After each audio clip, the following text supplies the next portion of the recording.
네, 강프로입니다. 자, 이수 페타시스 한번 보겠습니다. 이수 페타시스가 오늘 드디어 22평을 돌파를 다시 했습니다. 여기 3월 말에 고가를 다시 만들었고요. 그리고 만들면서 쭉 빠지면서 25% 정도 떨어졌어요. 이렇게 떨어지면 걱정이 많이 되는 것도 사실입니다. 그런데 자, 떨어지는 구간에서 내가 보유를 해야 될 종목이 있고요. 팔아야 될 종목이 있습니다. 일단 보유를 해야 될 종목이 뭐냐? 정확하게 말씀드릴게요. 미래 가치가 보장되어 있는 것. 그럼 팔아야 될 종목이 뭐냐? 미래 가치가 보장되어 있지 않은 것. 너무 당연하다고 볼 수 있는데 이거를 그러면 어떻게 구분하느냐? 그게 대형주의 움직임입니다. 예를 들어서 삼성전자의 가격대가 지금 부담이 있는가 또는 하이닉스의 가격대가 지금 부담이 있는가, 이 두 가지에 대한 내용이에요. 이게 다 연결된단 말이죠. 그리고 이수페타시스는 지금 그 PCB를 만들어서 납품을 하고 있는데 엔비디아 쪽으로 직접적으로 들어가기도 하지만 우리가 생각해야 되는 부분은 한 가지라는 거죠.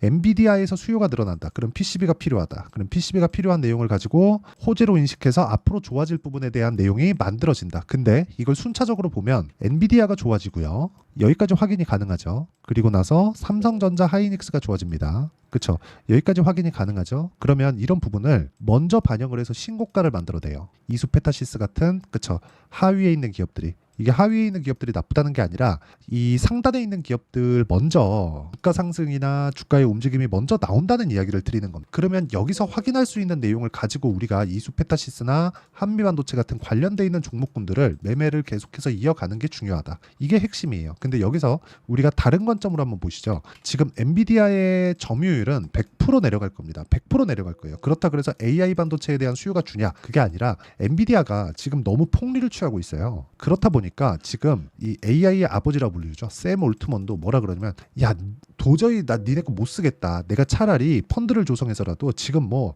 8,000조니 9,000조니 이런 얘기 나오고 있죠. 펀드를 조성해서라도 내가 새로 나한테 맞는 거를, 너네보다 성능이 떨어지더라도 나한테 맞는 거를 내가 만들어서 쓰고 말지 너네 거 못 쓰겠다. 이렇게 나오고 있어요. 그러니까 해먹어도 적당히 해먹어야 되는데 너무 많이 해먹어서 나온 결과입니다. 자, 그러면 이게 이수페타시스에서, 그쵸? 자, 이게 지금 그 세몰트만에 대한 문제가 아니라 마이크로소프트나 뭐 구글이나 아마존이나 이런 데에서도 엔비디아의 점유율이 조금씩 낮아지고 있습니다. 자, 그러면 여기서 우리가 봐야 되는 게 AI 반도체에 대한 수요는 지속적으로 늘어날 수밖에 없어요. 근데 개수도 함께 늘어납니다. 총 수요, 그러니까 총 수요는 커지죠. 시장이 커지니까. 그런데 엔비디아에 대한, 엔비디아 쪽으로 들어가는 수요가 점점 줄고 있어요. 근데 이거를 엔비디아 CEO죠. 젠슨 왕도 알고 있습니다. 그래서 젠슨 왕이 이번에 GTC죠. GTC에 나와서 한 말이, 우리의 점유율은 낮아질 거다. 그래서 우리는 소프트 랜딩이 목표다. 근데 이렇게 폭리를 취했는데 어떻게 소프트 랜딩이 되겠습니까? 그러면서 제시한 게 한 60% 정도의 점유율을 가져갈 거라고 예상한다고 이야기를 했어요. 그러니까 지금은 거의 한 90% 정도인데 한 30% 정도 떨어질 거다. 근데 이것도 지키기가 어려워 보입니다. 우린 그걸 어디서 봤느냐? 애플에서 봤어요. 지금 애플이 스마트폰을 점유하고 있는 게 30%입니다. 30%. 그렇죠. 절대 성능은 엔비디아가 높은 것은 맞습니다. 하지만 애플처럼, 그렇죠, 기존의 역사에서 어느 정도 점유율까지 갈 건지가 확정이 된 거죠. 그러면 엔비디아에서도 지속적으로 만들고, 그리고 이쪽, 그렇죠, 엔비디아만큼의 성능이 안 나오기 때문에 그 하위 업체들이, 후발 업체들이, 근데 이게 다 고객사이자 경쟁 업체들이 되는 그 마이크로소프트나 뭐 이런 쪽에서, 그렇죠, 이런 쪽에서는 기판을 늘려서 대응을 합니다. 즉 전체적인 총 물량은 높아진다는 거죠. 그러면 이런 부분을 감안했을 때 이수페타시스의 주가는 앞으로도 추가적으로 상승할 수 있는 그런 상황을 만들 수밖에 없다. 그래서 이 변동성에 대해서 내가 전체적으로 통제를 할 수는 없습니다. 사실 이건 그냥 주가의 움직임이잖아요. 그런데 주가의 움직임을 다 잡아낼 수 없지만 우리가 그리고 있는 내용이 앞으로 될 것이다, 이게 아니라 이 그리고 있는 내용처럼 주가가 움직이면 그때부터 매수를 하라는 겁니다. 그게 지금이에요. 그렇죠. 이수페타시스는 이쪽 구간에서는 제가 매매하면 안 된다 그랬어요. 그러면서 올라오면서 관심을 가졌고 이쪽 구간부터 영상을 계속해서 찍어갖고 올려드리고 있는데 이제 확인하는 구간에서 왔습니다. 그리고 무엇보다 여기서 더 떨어졌잖아요. 그러면 뭐 시간이 지나면 지날수록 뭐가 발생하느냐?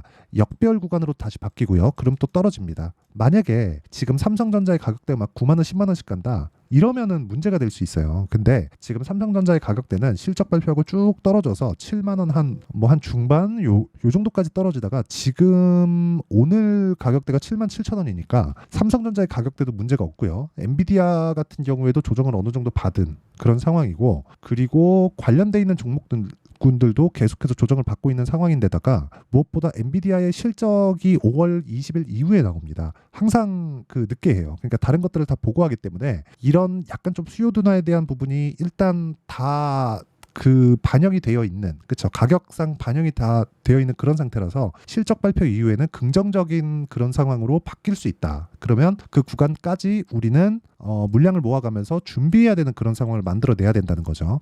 저는 가치 투자자가 아닙니다. 하지만 가치를 보는 것은 가치 투자자만 보면 안 된다고 생각을 해요. 그리고 무엇보다 가치를 보지 않는 이유는 가격이 먼저 반영하기 때문입니다. 그리고 가치를 본다는 건 미래를 예상해야 되잖아요. 이건 틀릴 수 있어요. 그래서 예상이 아니라 확인을 해야 되는, 즉 가격을 보는 게 훨씬 더 좋다고 판단을 하고 있고요. 그래서 난 결과, 즉 타점을 적극적으로 보고 가격에 집중한 결과 이런 매매를 지속적으로 해오고 있는 겁니다. 예를 들어서 이런 거예요. YC 같은 경우에도 보면 제가 실제 매매한 타점들을 보면 쭉 보면 1%씩 20%씩 이렇게 수익을 내가고 있죠. 근데 제가 싸게 사지 않는다는 거죠. 즉 가치를 봤으면 야, 이 종목은 이 가격엔 말도 안 돼. 이거 지금 사서 기다리자. 이렇게 보지 말라는 겁니다. 그래서 내가 쭉 보면서 올라오는 구간에서 계속해서 매매를 해야 되는 그런 상황, 그리고 올라갔을 때 매도하고 또 올라가면 또 사고 여기서 또 떨어지면 그냥 매도하고 나오는 겁니다. 지금도 거의 한 15% 정도의 수익 구간에 있고요. 여기서 떨어져서 내가 15%를 조금 까먹는다고 해도 그냥 매도하고 나오면 되는 거다. 내가 보고 있는 가격대를 지켜주지 못했을 때, 즉 확인하고 매수하고 확인하고 매도하는 게 중요하다. 자, 다른 종목을 보더라도 마찬가지예요. 뭐 DI나 이런 종목을 보더라도 올라가는 구간에서 계속해서 매수를 하죠. 그렇죠? 그런 결과 뭐 26%, 22% 이렇게 수익을 내고 있고, 그리고 여기 보면 자, 내용 한번 보시면요. 여기 제가 진행하는 강프로의 10억 만들기 프로젝트를 진행하는 소통방인데 선익 시스템 YC HLB작 이거 지난 금요일입니다. 그리고 쭉 내려서 보면 어저께 뭐 젠백스 링크, 그리고 오늘 같은 경우에도 젠백스 링크 이런 식인데 여기는 아직까지는, 그렇죠, 젠백스 링크 매도가 나오지 않았습니다. 근데 오늘 시장이 안 좋은데도 불구하고 어저께도 뭐 한 5에서 6%, 그리고 오늘도 한 보합권에서 등락을 보이고 있다. 그리고 지난 금요일 같은 경우에는 금요일도 시장이 그렇게 좋은 편은 아니었습니다. 근데 선익 시스템 같은 경우에 오늘도 12% 정도의 강세를 보이고 있고요. 여기 금요일 날 시가에 공략한 결과 상한가 마감하고 어저께 소폭 조정, 오늘도 12%. 여기서 이제 하락 확인하면 이제부터는 매도가 가능해진 그런 상황이 만들어진다는 거죠. 그러니까 확인하고 매수하는 게 가장 중요하다는 거고, 그런 확인에 대한 부분을 제가 여기 소통방에서 진행하고 있다. 자, 그래서 소통방은 채널 성장을 위해서 진행하는 거니까 구독과 좋아요 눌러주시고요. 상단에 있는 전화번호로 구독 또는 10억이라고 문자 보내주시면 제가, 그렇죠, 돈 안 받고 소통방 입장 링크를 순차적으로 공유를 해드리도록 하겠습니다. 자, 그러면 이 내용에 맞춰서 우리가 이수 페타시스를 보면 알 수 있다는 거죠. 이 내용이 뭡니까?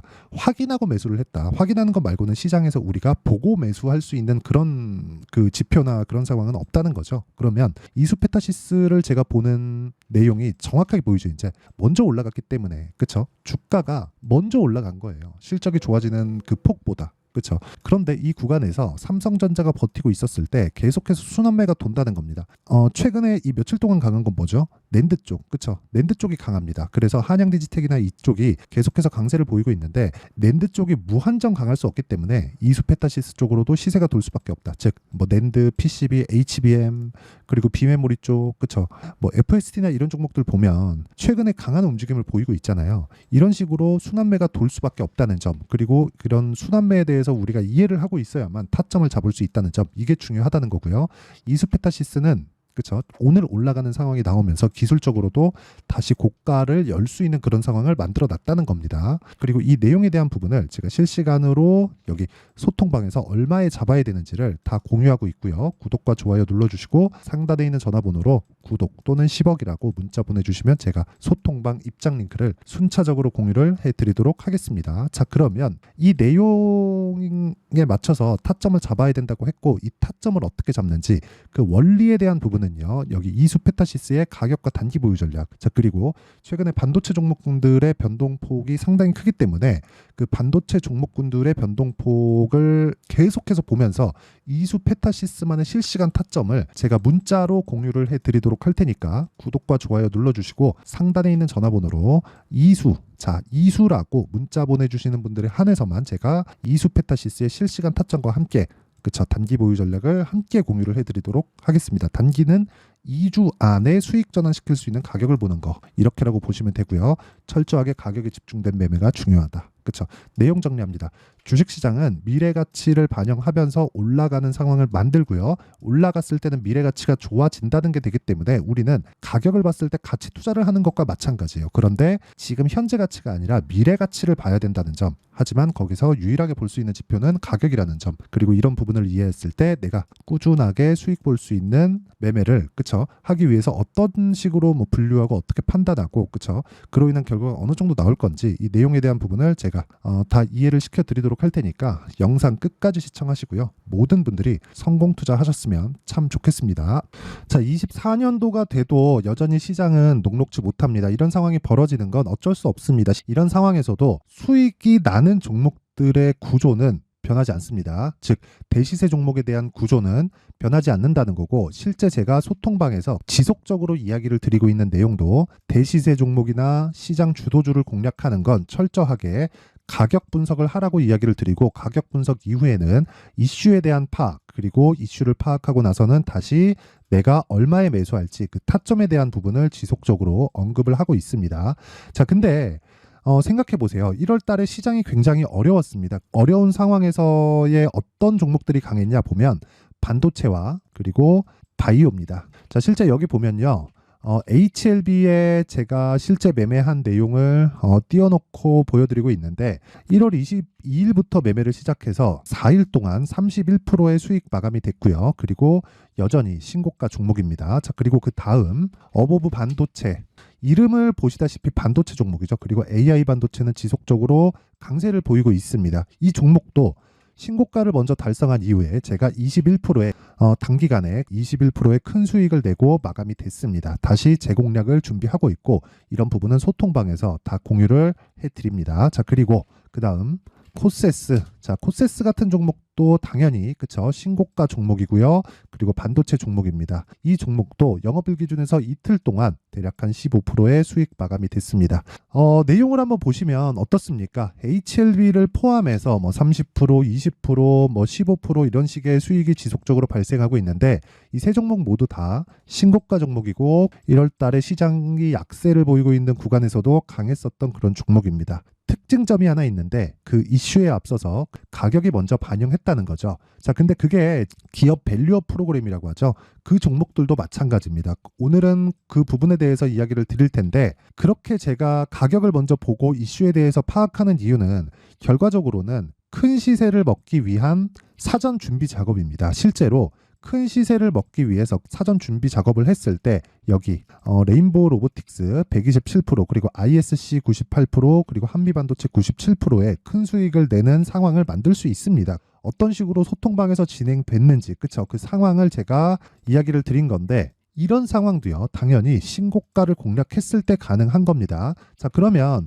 이번에도 마찬가지입니다. 그쵸? 정부 주도의 코리아 디스카운트 해소 방안이 2월 달에 발표를 하고요. 그리고 2월 달에 발표된 내용을 토대로 주가가 움직이는 게 아니라 이미 움직인 내용이 있죠. 실제 이 내용은 크게 중요한 게 아니라는 겁니다.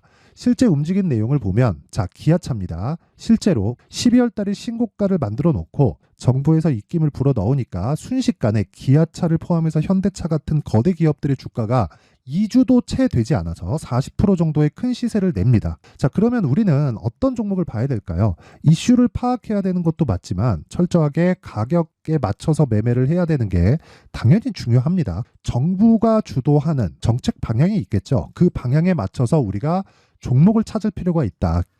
자, 그러면 답이 나왔습니다. 정부가 주도하는 방향에 맞춰서 제2의 기아차를 찾는 게 지금은 중요하다. 근데 정부 정책의 방향에 맞게 가자. 그랬을 때 앞서서 제가 보여드렸었던 내용인 여기 레인보우 로보틱스 127%, 그리고 ISC 98%, 그리고 한미반도체 97%와 같은 수익을 낼 수 있습니다. 물론 시간에 대한 부분은 최소 2주의 시간이 필요하고요. 그리고 최장 3개월 안에 끝내야 됩니다. 자, 기아차의 시세를 보셨던 것과 같이 2월 달에 정부 정책의 방향이 결정되고요. 바로 3월 달이면 시행입니다. 자, 그러면 우리는 거기에 맞춰서 당연히 종목을 찾아야 되고, 제가 제2의 기아차를 찾아놨습니다. 제가 아까 전에 소통방에서 이야기를 드렸었던 내용 다 공개를 해드렸는데 그 내용처럼 종목만 받고 싶다 하시는 분들은요. 상단에 있는 제 전화번호로 대시세, 자, 대시세라고 문자를 보내주시면 정부 정책의 방향에 맞는 종목을 모든 분들에게 무료로 공개를 해드리도록 하겠습니다. 자, 제가 원하는 건 채널 성장이 목적입니다. 자, 그래서 구독과 좋아요 꼭 좀 부탁드리고요. 모든 분들이 정부 정책에 맞는 방향으로 매매를 이어가서 큰 수익 보셨으면 좋겠습니다.